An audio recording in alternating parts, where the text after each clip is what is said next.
Olá, bom dia. Bom dia. Bom, a gente não comentou a decisão do TRF4, né, de encaminhar o julgamento do Lula. Excelente notícia.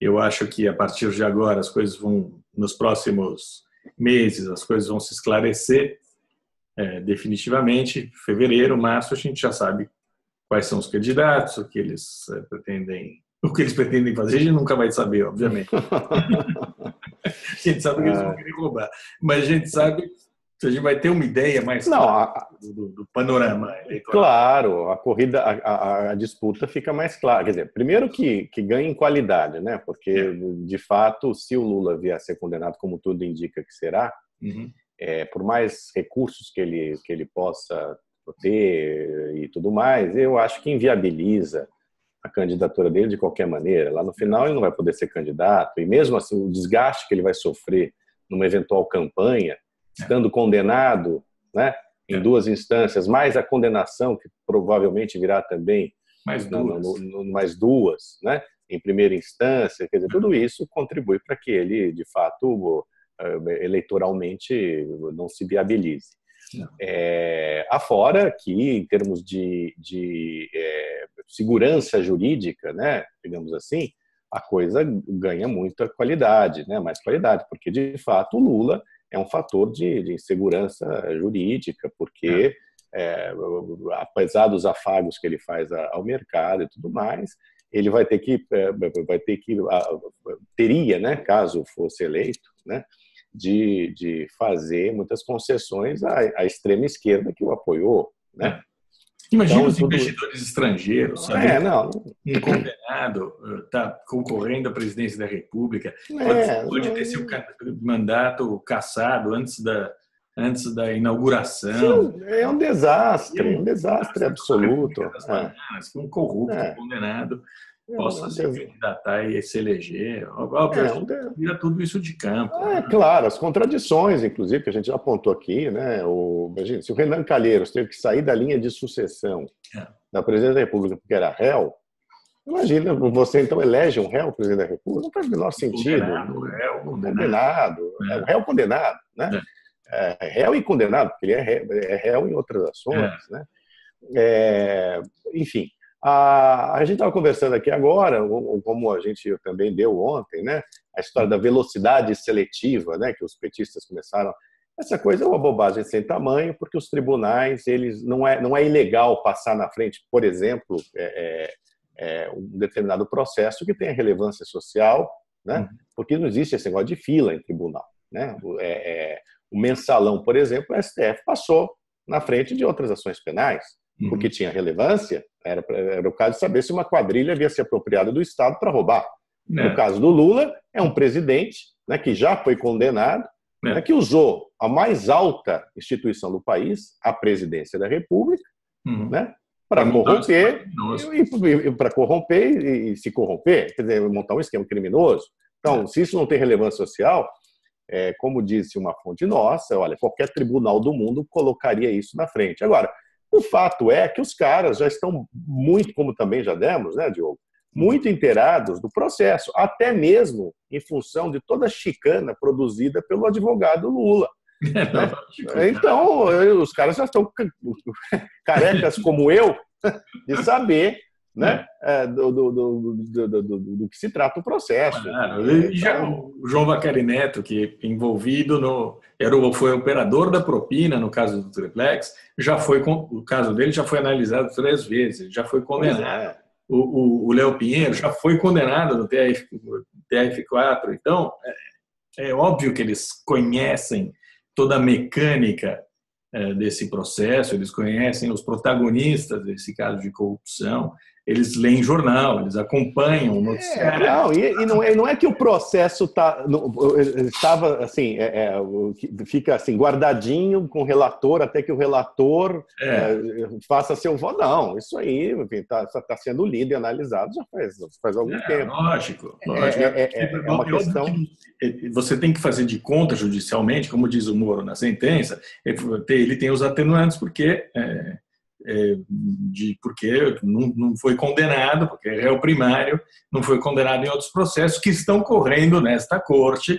Claro. Então, todo mundo sabe o que está acontecendo, né? Claro. Eles estão julgando o caso de corrupção da OAS, mas todo mundo, todo o país sabe como é que funcionava o esquema, e o esquema da OAS é idêntico ao da Odebrecht. Então, o mecanismo é igual, já foi julgado várias vezes. Então, não há nenhuma surpresa. Não há nenhuma surpresa. E aí também aquela velha... Oi, Cláudio. Também aquela velha cobrança, né? Vocês sempre disseram que Lula vai ser preso. Bom, a gente conta com o arcabouço que existe. Agora, se eles mudarem o arcabouço, ou seja, mudarem as leis, as regras, isso não é... Isso já escapa, né, das nossas possibilidades de prever, fazer previsões e projeções. O fato é que... A própria Lava Jato passou muito perto da prisão do Lula no passado. Pois é, e não prendeu porque não quis. Motivo né? tinha, né? Motivo tinha, né? Porque se todos esses outros foram presos, inclusive... Por muito menos, né, Mário? Por muito menos, e por prisão. Prenderam Inclusive em prisão preventiva, né? Uma vez condenado, né? O Lula deveria ir para a prisão. Lógico. Cobrança para o antagonista, você está falando? A gente vai completar 3 anos de vida. A quantidade de acertos. Outro dia eu não conseguia dormir. Eu comecei a pensar no que a gente publicou nesse bendito site aqui, desde o comecinho, pensando no Marcelo Odebrecht, por exemplo. Quando nós éramos... Marcelo Odebrecht, os únicos que pediam a prisão do Marcelo Odebrecht. Eu me lembro quando você, Mário, veio com a história de que o Fiera era o João Santana, lá atrás. Mas isso faz 2 anos e meio. O Brasil correu para danar. Não é o TRF4 que é célere. O Brasil correu para... Correu. Muito. Isso. É uma república das bananas, se quiser. Mas o país mudou muito. Quando a gente faz um retrospecto, não do ano, que foi um ano relativamente frustrante em muitas coisas, exceto pela condenação do Lula, mas quando a gente faz um retrospecto desse ano, desse período, é inacreditável o que aconteceu de lá para cá, do começo do site, primeiro dia de mandato da Dilma Rousseff até hoje. Sim, e aí assim, é o seguinte, o que é certo hoje é que dificilmente, uma vez condenado, o Lula será candidato. Agora, voltando à história da prisão... E a nossa impressão, eu acho que o Cláudio vai confirmar isso, é que os próprios petistas já se deram conta disso. Né? Eles não são idiotas. Eles podem ser malandros, mas eles não são idiotas. Eles vazam para a imprensa que ainda há uma possibilidade infinita de recursos, que eles podem arrastar esse negócio por mais 7 meses, 8 meses. O repórter... ali em Brasília pode comprar essa impostura, esse engodo, mas os caras sabem que acabou, né? Chegará um momento em que, alguém... Não é nem o fato de não existir a possibilidade de ele entrar com recursos, né? Mas hoje o espectro de possibilidades dele se estreitou bastante, né? Então a gente sempre espera que a lei se cumpra. Se o STF não mudar de postura em relação à prisão após segunda instância, ótimo, né? É o que se espera. O problema é que a gente está sempre esperando uma rasteira, né? Mesmo no caso do STF, se o STF mantiver a prisão para condenar em segunda instância, o que vem acontecendo é que virou uma zona, né? Porque você vê o Gilmar Mendes, o Lewandowski, estão libertando gente que foi condenada em segunda instância. Marco Aurélio. Então, nada impede, entendeu? O que eu quero dizer é isso, que nada impede que, apesar da decisão do STF, se houver uma decisão do STF nesse sentido, que um ministro dê um habeas corpus para o Lula e o liberte. Conhecendo o STF, o mais provável é que eles arrumem um jeito de não prender o Lula e afastá-lo da disputa eleitoral. É o que vai acontecer. Eu também acho. Uma temporização. Exato. Porque eles vão agradar um pouco um lado, agradar um pouco o outro. Tem um aspecto do recurso que ele, em tese, poderá utilizar no caso da lei da ficha limpa, que é aquele efeito suspensivo, né, da punição. Esse recurso, embora ele exista, ele tem prioridade também, né? Então, se ele entrar com esse recurso vai precisar ser julgado imediatamente. Então, na instância superior, né? Exatamente. Então, ele corre o risco realmente de ser preso. Ele corre o risco de se for confirmado realmente que ele não pode, ele não poderá, isso ficará muito, muito evidente. Quer dizer, ele tem a possibilidade do recurso, mas aí, claro, depende de em quem vai cair esse recurso. Mas, por outro lado, esse recurso, se ele entrar com esse recurso, ele terá uma tramitação muito rápida. É um pouco o efeito aí do que aconteceu no TRF4, né? Não uma previsão legal, mas, enfim, entraram com tanto recurso que acabou que os desembargadores ficaram conhecendo muito bem o processo. Suficientemente informados, é isso que nós falamos aqui. E o que eles vão tentar? O Lula vai tentar, como sempre, arrumar um acordo através do qual ele não seja preso e não será candidato, e que ele ganhe algum tipo de garantia de foro para tentar suspender esse troço. Ele vai negociar os 30% dele que ele tem nas pesquisas de opinião, vai, a minha impressão, prometer se comportar até as eleições, e depois algum acordo vai ser feito e o que beneficiar o Temer vai beneficiar também o Lula. A minha impressão é essa. Eu estou achando que ele vai fugir para a África. Para a África eu acho muito improvável. Ele está com uma viagem para a Africa marcada no dia do... é por isso que estão falando em África. Por isso que estão falando em África. Ele muito provavelmente tem dinheiro lá, não vai precisar internalizar, já está lá. Ele tem em Angola, mas ele gosta mesmo da Namíbia, né? Ele foi a Namíbia, ele ficou encantado com aquele paraíso. Porque nem parece África, né? Nem parece África, né? Ele falou exatamente isso. Exatamente. Ele falou, eu lembro. Nossa, nem parece a África. Mas é fantástico, né? Porque de fato será o coroamento da Lava Jato que o apontou como comandante máximo do esquema, né? Agora, ainda tem muitas pontas, né? Essa é a verdade. Por exemplo, eu acho que aquela picaretagem da Odebrecht dizer que o sobrinho do Lula, aquele sujeito lá, o vidraceiro que virou construtor de refinaria, qualquer coisa que vale. Hidrelétrica. Pois é um tycoon da energia hidrelétrica, né? Ele dizer que não, foi uma coisa normal. Óbvio que não foi normal, né? Isso também tem as pontas todas dos filhos do Lula, beneficiados aí numa série de esquemas. A gente tem dado aqui, né, toda essa história da Oi.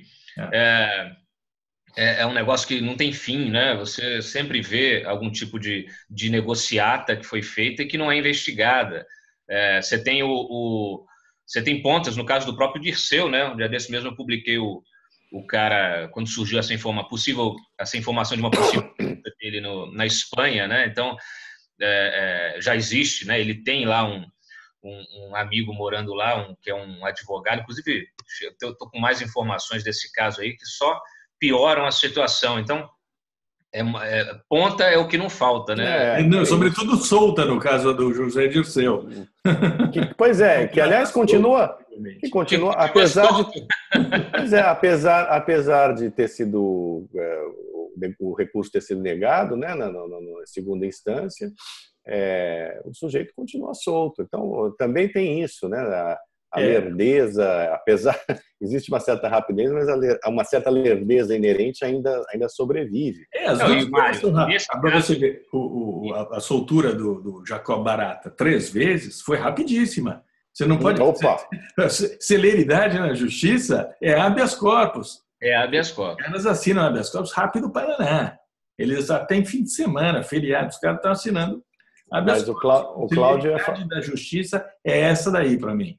Dá para entender porque que o Gilmar Mendes criticou tanto a mudança, né, do habeas corpus, né, da forma de se fazer, que estava prevista no pacote das 10 medidas. Né? Ele era o cara que mais criticava. Inclusive, falando de...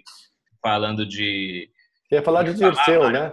Eu ia falar do TRF4, que você falou do Dirceu, justamente porque se não tiver uma votação unânime, no caso do Lula... Sim. Ele também tem aquele recurso interno, né? No próprio...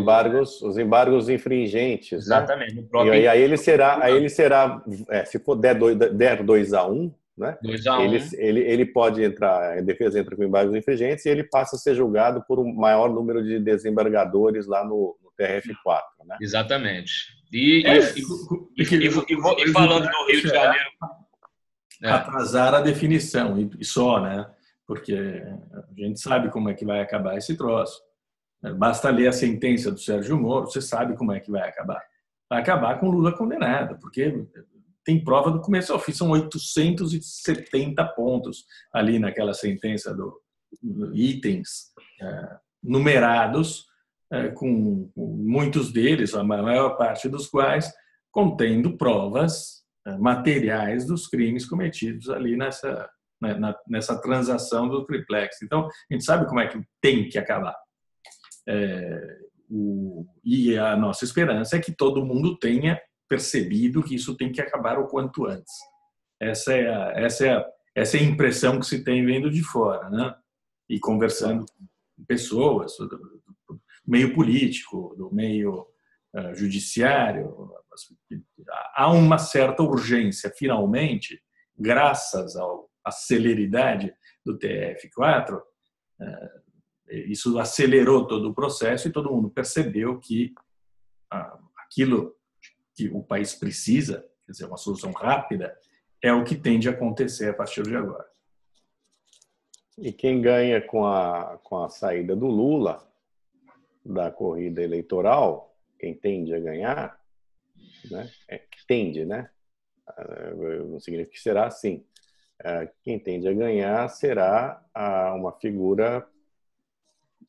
Eu acho que perde um pouco, a figura do anti-Lula perde um pouco de fôlego, né, digamos assim.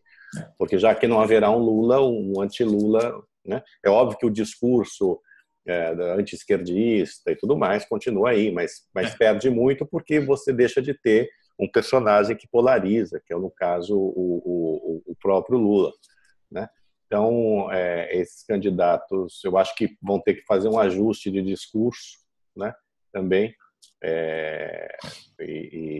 enfim, tudo ainda está no terreno do imponderável, claro, né? Mas eu acho que isso é uma tendência. O PT vai ter um problemão na mão, né? Porque o Jacques Wagner precisa urgentemente de um foro privilegiado. Ele não pode se candidatar à presidência e correr o risco. Tudo bem, podem dar para ele uma secretaria de Estado, nem na Bahia, porque a Semineto vai levar a Bahia. Podem arrumar para ele um cargo qualquer em algum lugar, mas ele precisa do foro. O refúgio desses caras hoje é toda a Câmara, né? Todo mundo está correndo para a Câmara, os senadores estão correndo para a Câmara. Esse é um dado importante também. Quer dizer, o Lula, acabando o Lula, acaba o PT. Essa é a verdade. O PT fica reduzido a figuras muito secundárias, inclusive porque o Lula foi uma árvore frondosa demais e não deixou crescer outras à sua sombra, né? Ele plantou postes, ele não criou sucessores, né? Ô, Mário, não é uma árvore frondosa, é uma erva daninha. É uma erva daninha, né? Eu estou usando a imagem clássica, mas assim, mas o fato é que e outras ervas daninhas não conseguiram também então crescer, porque a erva daninha Lula era tão grande, né? Tão forte, né? Tão venenosa, né? Sufocou o resto. Agora, e está pagando esse preço o partido, porque apesar de todos os crimes e tudo mais, também não tem uma figura que consiga levar. Aliás, nenhum partido tem. Nenhum partido. Esses partidos tradicionais não tem. Essa é a verdade. Mas o PT sofre muito mais do que os outros, porque o PT era baseado nesse culto à personalidade do Lula. O PSDB se ferrou. O PSDB não tem para onde... Olha, essa pesquisa que a gente deu agora do Paraná, por exemplo, Diogo, para Senado aqui em São Paulo, tudo bem, eles têm uma máquina fortíssima, não significa que não farão um senador. Mas, neste momento, o que você tem é o Datena, que eu nem sei se é candidato ou apresentador, né? Em primeiro lugar. Mas essa pesquisa, sim. Talvez sim. E você tem o Suplicy, né, que continua, enfim, tem ainda um recall, apesar de tudo, né? Apesar da falsa mansidão, né? Que é um sujeito, inclusive, que foi defender terrorista, o Cesare Battisti, não esqueçamos. Né? Mas tem da Suplicy, Haddad tem lá um recall bom, mas o Aloysio Nunes, por exemplo, num dos cenários, o máximo que ele consegue ter é 8,5%. Isso num estado cujo presidenciável, né, é daqui. Frente, né? Então, assim, o PSDB sofreu muito também. Né? Também não tem candidatos. O João Dória é visto ali, em outra pesquisa do Instituto Paraná, em primeiro lugar, para o governo do estado, mas não tem muito mais figura, né? Porque não. A gente sabe quem são, e eles estão tentando espernear ali para um lado para o outro, mas na verdade não existe partido, eles estão completamente desmoralizados. Metade do partido está pronto para uma debandada para o lado do Temer, para a candidatura do Temer. Ontem o Cláudio deu o número 15%, se o Alckmin não chegar a 15% em fevereiro, todo mundo vai embora. Eu acho que todo mundo vai embora de qualquer maneira. Quer dizer, metade do partido vai Não, óbvio que se ele chegasse por algum milagre a 15% em fevereiro, mas isso não vai acontecer. Ele ganharia alguma ele tem, evidentemente que em São Paulo, apesar de tudo, ele tem lá um número expressivo, afinal de contas é o governador e tudo mais, mas assim, no resto... Ele precisa se mexer, né? Ele precisa mudar o discurso, ele precisa fazer alguma coisa, ele está jogando parado, por enquanto, né? Então, se ele não se mexer, e quando ele se mexe, ele fala o que ninguém quer ouvir, né? Negócio igual repetindo o Fernando Henrique com essa história de que tem que disputar com Lula na urna, porque eles estão ainda justamente nessa coisa de tentar polarizar, né? E é uma grande besteira, né? E o Alckmin não... O Alckmin, vocês lembram do debate em 2006? Os tucanos saíram impressionadíssimos, porque ele partiu para cima do Lula, o debate do segundo turno, e só voltou contra ele. Né? Ele é simples, como diz o Fernando. Ele é simples. Me lembra muito. Olha, me lembra muito o presidente mais impopular da história recente da República Francesa, que foi o François Hollande, que se dizia: eu sou normal. O máximo, eu sou normal. Né? E tudo que um cidadão não quer é um presidente da República normal. Ou simples. Ou simples. Né? Ou simples. Não é isso. O Fernando Henrique disse que ele simboliza o simples. Nem que ele simboliza o simples. Mas é um negócio... Não dá, né? Não dá. Não vai. A gente tem voto direto. Você vota numa figura que tenha um mínimo de carisma, que tenha capacidade... A pessoa tem que empolgar, né? Que dê um pouquinho de respiro para as pessoas, né, que pagam impostos, que querem ver alguma... Talvez na Dinamarca o Geraldo Alckmin fosse assim, excitante, né? Mas assim... Eu duvido muito. Não dá, é um negócio... E justamente numa campanha, numa eleição em que as pessoas estão desestimuladas, né? Você precisa ter alguém que convoque as pessoas para as ruas, né? Para votar, né? Para as urnas, né? A pessoa que não que parece que não tem tesão nem, né, nem para viver. Essas fantasias de Henrique Meirelles, de Geraldo Alckmin. Não é. As pessoas não esperam isso. Esperam uma reação do país. Esperam que o país seja sacudido, né? Que tenha um ânimo novo. A gente está saindo de um período muito complicado. Uma queda do PIB de 8,2%, trágica. 12 milhões de pessoas sem emprego. O país, a Lava Jato demoliu todo o sistema. E um governo batendo cabeça como ontem, né? Com essa reforma da Previdência. De maneira patética. Patético. É óbvio que não... Mentindo. Eu volto sobre a reforma previdenciária. O país só não está pior porque a sociedade resolveu ignorar o governo. Olha, essa é a verdade. Porque tem gente que fica cantando, o Temer não é tão ruim assim. De fato, podia ser pior. Agora, podia ser a Dilma, lógico. Podia ser a Dilma, mas é por isso que também tiraram a Dilma, né?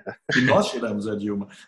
Olha, quando você tem o Jucá, quando você tem o Jucá desmentindo o Temer, assim, não, e hoje o Jucá não concordando com a mentira, né? Assim, o Jucá a honestidade do Temer, concordando com a mentira, porque realmente porque ferrou, né? Não, e hoje você já tem os caras tendo que se desmentir o desmentido, porque e é óbvio que se isso ficar para 2018, ninguém vai votar reforma da Previdência em 2018, que é ano eleitoral, que é um negócio impopular. A propósito dos acertos do antagonista, já que o antagonista é simples, mas ele acerta em algumas coisas.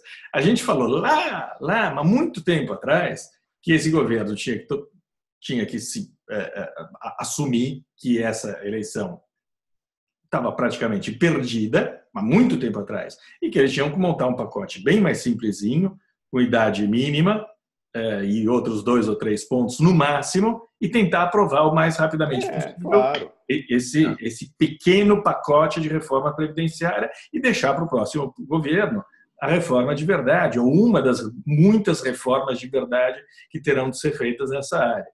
Isso a gente falou lá atrás. E o governo continuou com o pacotão dele, e tirando um pouquinho aqui, e daí 3 meses depois tirava mais 20%, depois tiravam mais 30%, que chegou uma versão que, se tivesse sido encampada lá atrás, teria tido alguma chance de aprovação em meados do ano, em setembro, obviamente, se o Temer não tivesse consumido todo eles foram naquela lógica do bode na sala, né? Que é muito clássica na política, mas quando você tem um presidente que não tem popularidade, né? Tratando de um tema tão impopular, então realmente... Não, teve o episódio também da denúncia da PGR, mas aí começa a culpar. A culpa é do Janot. Não, a culpa é de quem foi encontrar o Joesley Batista na garagem.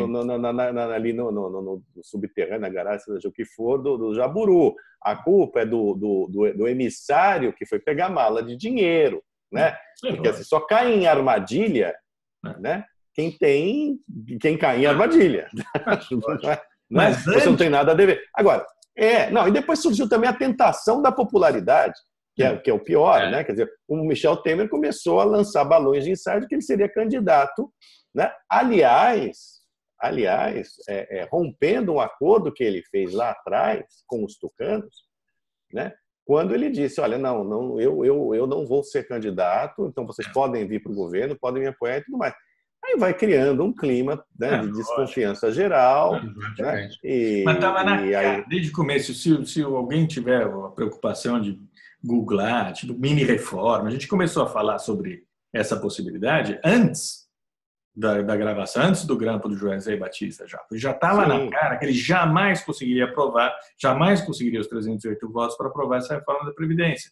E que ele tinha de, realisticamente, conseguir, depois da aprovação do teto do gasto, que foi fundamental, imediatamente depois, emplacar mais uma PEC da Previdência que fosse com ganhos mínimos mais concretos e que permitisse empurrar o país até 2019, né? Que era o papel dele. O papel do Temer era esse. Agora você vê. Até 2019. Agora, o negócio do teto de gastos, né? Você vê, isso tudo também é muito relativo, porque os caras continuam, por exemplo, essa coisa que aprovaram aí do FGTS poder dar dinheiro para a Caixa a rodo, né?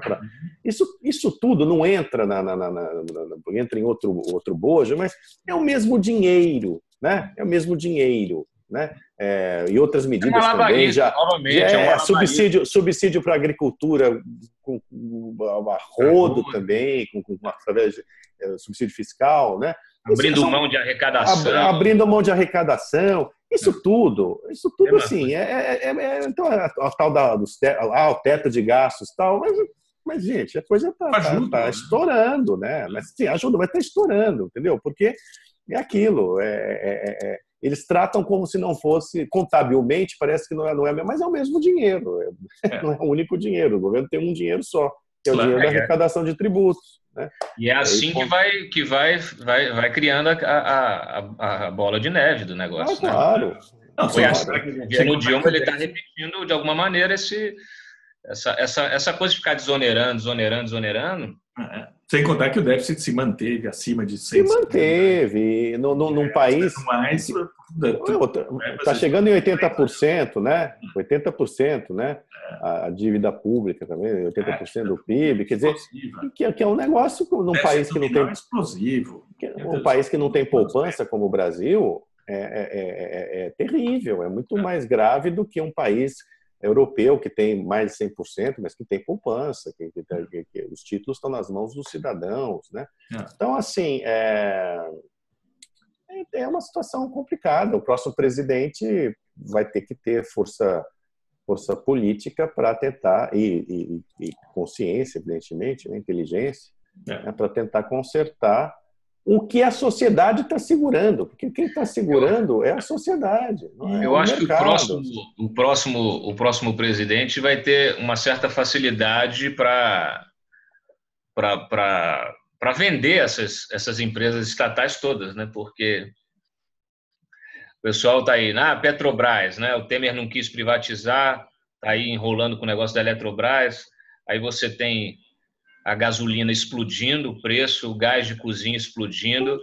Assim, o cidadão quer saber disso, ele quer saber da gasolina. Porque é o seguinte, mas e é preciso que as pessoas agora estão começando a entender que não vale a pena ser sócio da Petrobras. Pois é. Da Petrobras a gente não ganha porra nenhuma. Porcaria nenhuma. Quer dizer, a Dilma segurou o preço da gasolina com fim eleitoreiro, que é um baita do estelionato, né? O governo Temer não está segurando, porque não pode segurar, mas, ao mesmo tempo, a pergunta é por que precisa existir a porcaria da Petrobras? Por que você precisa financiar em cada litro de combustível que você põe no seu veículo, né? 30% desse valor é para a Petrobras existir. Por que a Petrobras precisa existir? Né? E vocês estão falando sobre o próximo presidente. Esse próximo presidente terá de ser eleito falando essas coisas. Talvez ser eleito falando essas coisas. Né? Exatamente, não é a partir de 2019, é a partir de 2018. É isso. Eu acho que só será eleito falando essas coisas, inclusive. Tiraram esse estrupício Lula do caminho, o condenado do caminho. Isso permite também que se discuta com seriedade esse negócio, sem um monstro populista mentindo para a população e prometendo o que não pode ser cumprido. Então, existe a possibilidade agora de montar uma campanha eleitoral em que se apresentem candidatos que, inclusive, apresentem essa proposta e que ela seja até eleita, até votada pela população e mandada para o Planalto. Se isso acontecer, o país tem chance. É isso aí. Vamos esperar. Abração. Bom trabalho. E vamos ver as urnas aí agora, a impressão dos votos nas urnas. O Carvalhosa entrou ali, né, com uma ação.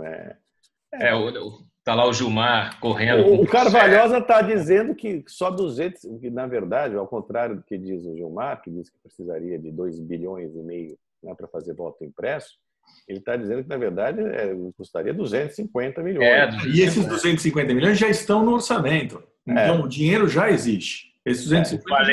Eu falei justamente isso no vídeo ontem à noite, porque ele vinha com essa desculpa de 2,5, e aí o que eles falam hoje? Não, esse 2,5 era para trocar todas as 600 mil urnas, porque são urnas antigas, então já que teria que comprar impressora, então vamos logo trocar as urnas, que já tinha isso já vinha sendo estudado pelo TSE. É uma cascata, né? Porque está toda hora inventando uma desculpa nova. O fato é que há uma resistência enorme, não se sabe por quê, de se fazer a impressão do voto eletrônico, que não é nem o voto impresso, né? O voto de papel, claro, né? É a impressão do voto eletrônico, que vai para dentro da urna, ninguém tem acesso, você só vai ter acesso a isso numa última. Então, assim, é assustador. E aqui, sem teoria conspiratória. Não é nem o melhor processo, entendeu? Mas não pode uma votação, uma eleição ficar restrita à apuração a 40 técnicos fechados numa sala sem nenhum tipo de controle por parte dos partidos. O que sem a possibilidade de recontagem. Sem a possibilidade de recontagem. Qualquer democracia, claro, prevê a possibilidade de uma recontagem. Exato. Olha, por si só, é um sistema que ele levanta tanta suspeita, tanta dúvida, e o TSE tem tão pouca transparência, né, em conduzir os testes de segurança. Por muito tempo suspendeu os testes, aí retomou os testes agora, e os novos testes identificaram falhas, inclusive uma delas é uma falha grave, que é a história lá do acesso à chave secreta que protege as mídias das urnas, e quem fez isso foi um perito da Polícia Federal. Eles não podem falar nada, né? Foi um perito da própria Polícia Federal que fez isso, foi lá, fez uma engenharia reversa no negócio. Então, quem garante que essa falha não existia antes? Então, assim, aí você tem problema na Venezuela, você tem uma série de coisas envolvendo um processo que, sabe, qual é o preço que se paga, né? É muito maior, né, do que qualquer custo financeiro. A fraude eleitoral mata o país, lógico. Então, enfim, isso precisa realmente ser encarado com seriedade. E não pode ser uma decisão discricionária de um ministro, né, e ponto final. Que história é essa? Não existe. Aliás, os partidos deveriam se mexer para isso. E estão se mexendo muito pouco. Né? Pois é. Se mexendo muito pouco. Enfim. Tem que começar o pessoal a se organizar. Quer dizer, você depende. Quem está entrando com o processo é o Carvalhosa, quer dizer, ele tem um outro juiz aqui que tem uma entidade, aí tem um ou outro ativista que também tem questionado, mas a quem interessa, né? Esse é um processo que deveria estar movimentando. Se não ocorreu fraude, isso não significa que não poderá ocorrer. A questão é que você precisa ter um sistema transparente que possa ser conferido, né? E possa ser rechecado, né? E isso você não tem. Não. Bom, é isso aí. Vamos em frente. Tchau, tchau. Tchau. Acabaram. Tchau.